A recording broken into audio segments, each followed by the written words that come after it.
হায় রে বাংলাদেশ, এই দেশে 70 বছরের বিদ্যা পর্যন্ত দর্শন হয়। এই দেশে দর্শন হয় কিন্তু দর্শনের বিচার হয় না। আজকে মানবতা কোথায়? এমন ঘটনা এই বাংলাদেশে আগে পূর্বে ঘটেছে কিনা জানি না। এই ঘটনা জাহেলিয়াত পর্যন্ত হার মেনে গেছে। আল্লাহ ওই সমস্ত দর্শনকারীদেরকে ধ্বংস করে দাও। দেখেন, এখানেই ধর্ষণ করা হয়েছিল সেই বৃদ্ধকে।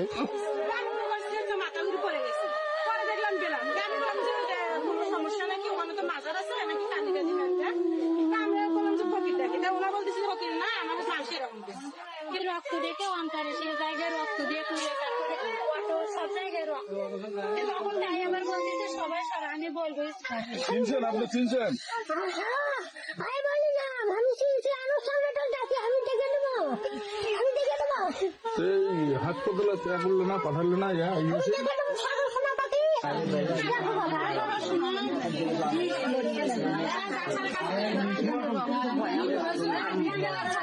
আরে অমুক তো ডাক্তারের কাছে নিয়ে যান দেখবি, তা না হলে তো সমস্যা।